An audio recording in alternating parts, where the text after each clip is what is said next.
while I recognize that singing songs together as one of the ways we show God's worth has a beginning and an end, there's a certain time for that.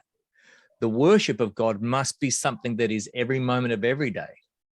Era kyolina okutegeera nti okwemba enemba twemba enemba eriyo we ditandikira eriyo we dikoma aye ate okusinza kwa buli kadakiika mu bulamu bwo oba olina obanga osinza. As I study the English Bible, I do not see the word worship linked closely with music. Bw'asoma Bayibuli tabona ekigambo okusinza nga bakigayise walala n'okwemba oba music nga babigayise be. Music and worship are not linked closely in the Bible, at least not as closely as we often speak about it. Okusinza n'okwemba bana tibabigayise walala mu Bayibuli byawukana.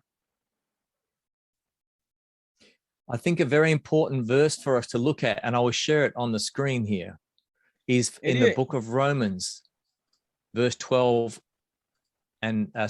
12 and verse 1.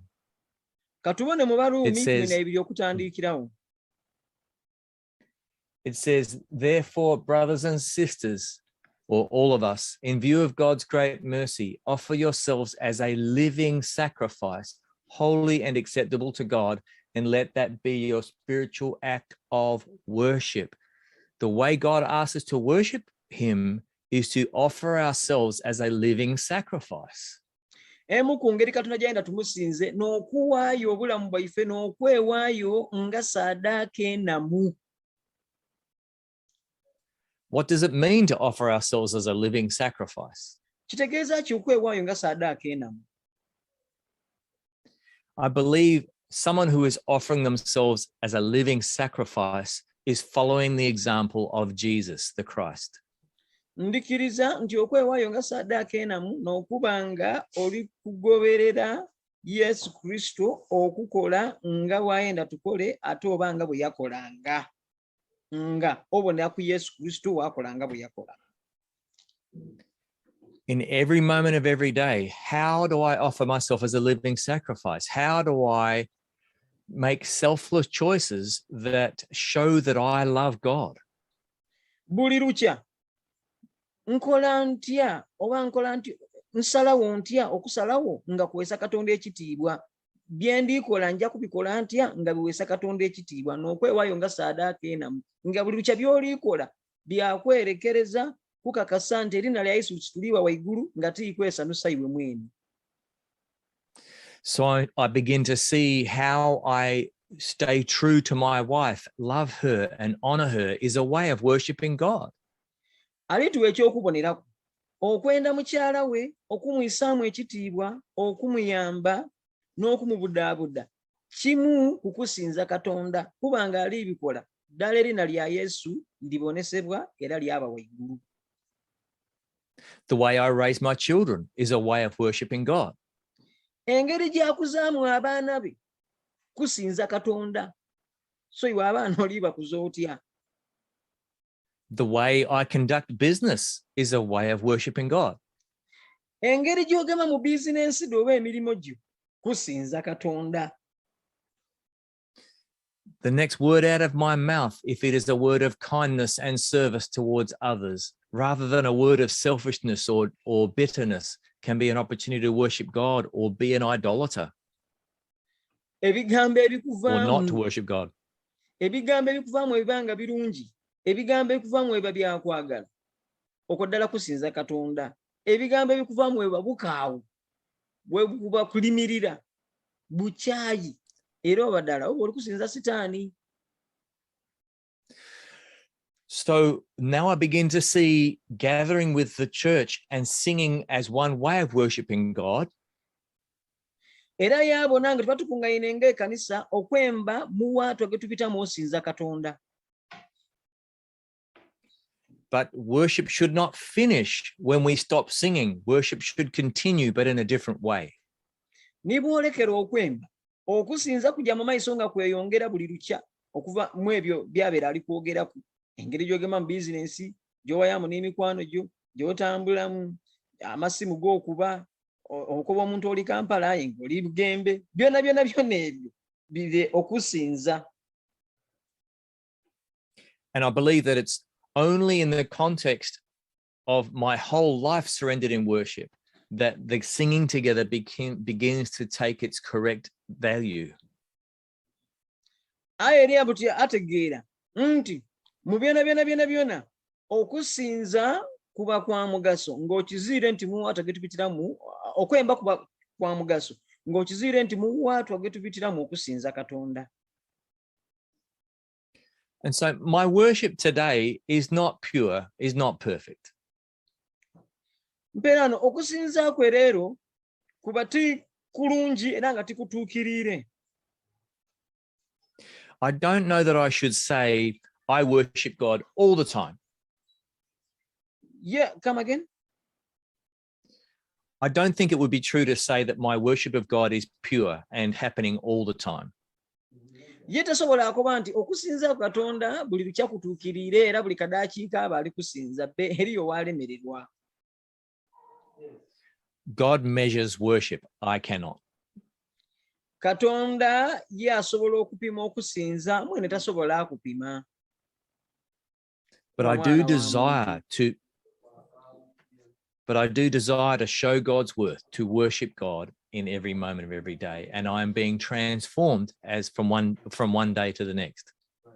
Ayana buli kyokuba nga asinza Katonda, buli kyokuba nga asitula Katonda okubita mu byalikola buli lunaku.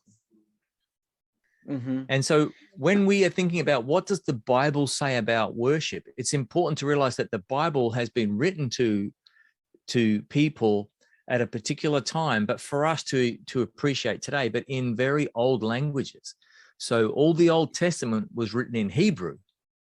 Yeah, wanaligezaako okuba nti ekibuzo kino ekidda Bayibuli ekuba kikusinza asose akiza ku nnimi akuba nti buli lulimi eri engeri gye lwogeramu ekigambo kino oba okusinza ate buli kale kyayaba ni bwekitegeera so ali tukoba nti ekikale tujja kutuyizayo nti Bayibuli tibagiwandiikira mu Luzungu basooka bagiwandiika mu Lwebulaniya. Ekitegeeza ono Oluzungu olulimi lwe bakyusaamu bayiza mu Luzungu bayiza mu Lusoga bayiza mu Luswayiri bayiza mu Luganda ennimi nningi mu ngeri oti neeyo. And then the New Testament is written in Greek. Ate kabiri endagaano empyaka bagiwandiika mu Luyonaani. That's Greek. Yeah. Mu Luyonaani. Languages that I don't understand when I hear them or read them in the original language. Ennimi ye tabitegeera nga bali kubisoma basoma Oluyonaani oba Lwebulaniya tabitegeera. Yayidi Luzungu. So to me, there are two ways of exploring what the Bible says about worship. Buti kuye waliwo engeri ibiri ed'okwinonokamu Bayibuli kyeyogera ku kusinza. The first way is to look at the original language, find out what words in those original language have been translated into worship in my English language.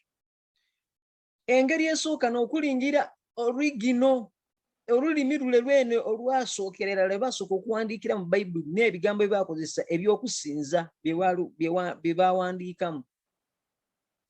And then I begin to realize that some of the words that are translated into English as worship are sometimes not translated into the word worship. Awo buti ojja kuzuula ng'ebigambo ebindi kabiri baabyonoona nga baabikyusa baakitoolayo mu ngeri yene etali nnungi nga ze na bwenaavuunula wano oli ayogera kindi kabiri nze naayogera kindi so gy'omaliriza nga bakikyusizza obulungi bwakyo n'endiko yakyo ng'eweiremu. And then sometimes there are different versions of the Bible in English, and some of them translate some words as worship and others don't. Kabiri nga bw'onaayagana version ziningi ed'Oluzungu aye ojja kwagaana ngeri version ekwogera ekigambo mu bundi neeno ekukyogera ekigambo bundi kwegamba waabona nga tibiri kugemagana ng'era bwe boonooneriza tina ebirala. It starts becoming too complicated for a simple man like me. Awo ne kabiri kyafuuka kizibu eri omuntu wa buliido nga nze. But I have done as much of that first way of learning what the Bible says about worship as I can. Ayi engeri eyeesooka gyali kwogerako ageziizaako ino okunoonyereza nga bw'asobola azuula ekituufu. And I'm sure I should do more study of the Bible. Era yeekakasa nti alina okwongera okukola okusoma ino Bayibuli n'okugyetegereza n'okugyekenneenya. But what I can tell you from this first way of thinking about what the Bible says about worship is that there are many, many different ways of worshiping God shown in the Bible. Aye era asobola okuba nti mu ngeri eno esooka engeri Bayibuli gyegera kusinza ojja kuzuula nga mulimu ebintu eby'endawulo bingi ebyogerwa ebigemagana n'okusinza. And sometimes those ways of worshiping God were only possible and relevant to certain people through history and in their culture. Era weeyagaana ng'okusinza okundi kwali kwa nsonga eri abantu mu kalica gye balimu oba mu byalo bye babaamu. Sometimes people offered an animal and had it killed as a way of worshiping God. Eri abandi nga bo okusinza Katonda okulaga nti abali okusinza Katonda ng'obabona kusala kisolo wategeera nti abo bo tebali mu kusinza Katonda. Sometimes people would go without food. They would fast for a certain number of days as a way of worshiping God. Kabiri abandi nga bakuba bati ife tujja kusiiba ezira kulya n'ebisolo tibijja kulya ng'ako n'akabonero akalaga nti ddala tweweereyo tukusinza Katonda. People would bow down as a way of showing the worth or worshiping God. Abandi kabiri ng'obabona bafukamire ku maviivi nga bali kusinza Katonda. That is common even here. Sometimes there seems to even be music involved. Kabiri abandi bo batandika okwemba bazibiriza ni ku maiso gaibwe ng'akabonero akasinza. But it does seem to me that there is an important difference between how God was worshipped in the Old Testament and how we must worship God now we are in the times of the New Covenant. Awo kabiri kyatuleetera okutegeera n'okuzuula n'okulowooza nti Katonda engeri gye bamusinza mu ndagaano enkaire yandawulo ku gye tuli kumusinza mu ndagaano eno empyaka. And so this passage I want to talk to you about for a moment, we could find in John, the book of John, chapter 4, verses 1 to 26. And I will share my screen now. Mperano tujja kusoma ekyawandiikibwa ekiri mu Yokaana. So are you seeing my screen now, Isaac? Yeah, Yokaana ina okutandikira paka ku 26. The woman at the wall. So we understand that in the Old Covenant times, Old Testament times, people would go to the temple to worship God and then withdraw from the temple. Mu ndagaano enkaire ng'abantu okusinza muteeka kujja mu yeekaalu. Wamala okusinza mwavaayo. God's presence was in the temple. Okubeerawo okwo kwa Katonda kwalinga mu yeekaalu nga y'okwagaana.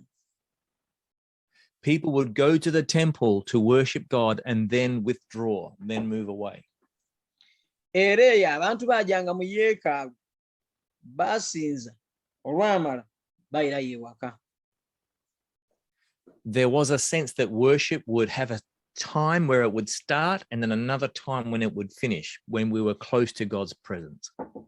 Era walingangawo sense eyo okutegeera nti eri akaseera okusinza kwe katandikiramu niwe kakoma. Okubeerawo kwa Katonda kwayika olumala kwaja mwayira yeeka. But we must remember that this is the worship of the Old Covenant, of the Old Testament, of the people of Israel before the time of Jesus. Aye tuidukire nti bino byonna byaliwo nga Yesu Kristo akaali kwida. In John chapter 4, we read a fascinating conversation between Jesus and a Samaritan woman. Yokaana ina okutandikira paka ku 26 ojja kusoma ku kagero akeewuunyisa wakati w'omukyalo Omusamaliya ne Yesu Kristo.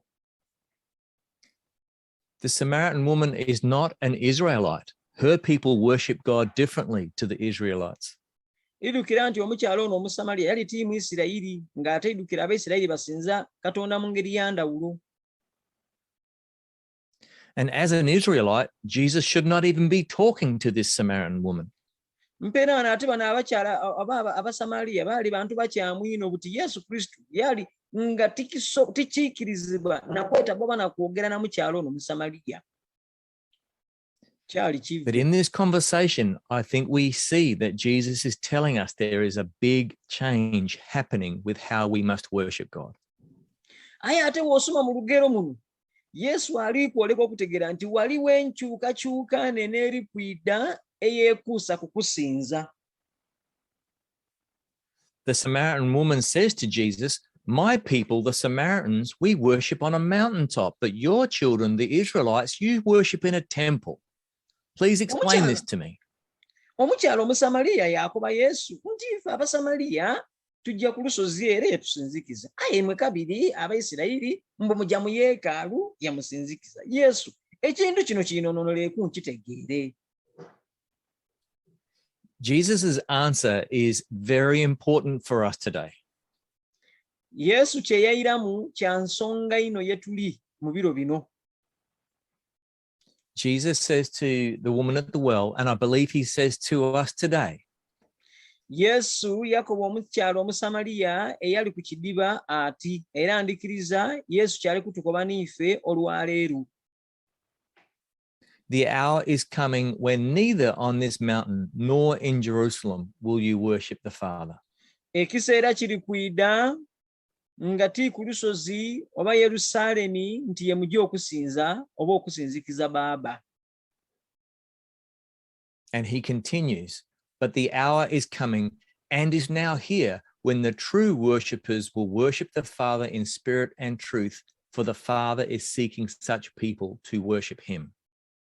Era yayongera okuba nti aye ekiseera kiri kwidda ate ekiseera ekyo kiri wala ne kino nti abasinza abatuufu bajja kusinza Baaba mu mwoyo ne mu mazima kuba Baaba abona abantu baali kunoonya okumusinza.